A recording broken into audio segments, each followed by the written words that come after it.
Нас с отцом, когда я держала его за руку, вытолкнули вперед толпы.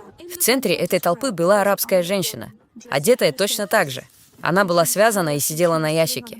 Рядом с ней был мужчина-араб. Он поднялся с пола, вытащил из-за пояса очень длинный золотой меч и ударил им женщину. У меня дрожали ноги и учащенно билось сердце. Мой отец сказал, если ты не будешь слушать учения, однажды это случится с тобой. Я родилась и выросла в маленькой стране под названием Кувейт, где 98% населения составляет мусульмане. Слово «яхуди», что означает «еврей», было привито мне как плохое слово, как ругательство. Яхуди не должны существовать. Они должны быть убиты. Я никогда не задавалась вопросом, почему я должна их ненавидеть. Они просто ненавидели их. Большую часть своей жизни я была одинока, сломлена как человек, нуждающийся в любви своей семьи. Но я никогда не получала ее от них. Я пыталась ощутить эту любовь от Бога-Творца, Аллаха. Во время молитвы я поднимала руки и взывала к Аллаху о помощи.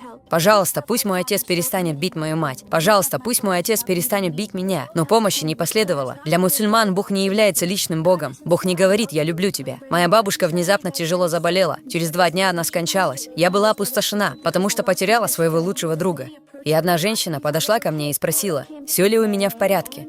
Она подошла ко мне, обняла и прижала к себе. А потом она задала мне вопрос: «Хотела бы ты пойти со мной в церковь?» Когда я вошла в эту церковь, я почувствовала любовь и принятие этих людей, как никогда раньше. И они знали, что я была мусульманкой. И впервые в своей жизни я услышала послание из Библии. Мы начали читать послание об Иешуа. Ему дали свиток из пророка Исаии.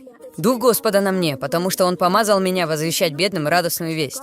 Он послал меня провозглашать свободу пленникам, прозрение слепым, освободить угнетенных, возвещать год Господней милости. Впервые я услышала эти слова о свободе, исцелении и прозрении. Я отчаянно хотела освободиться от рабства. Я была пленницей ислама и хотела освободиться от него.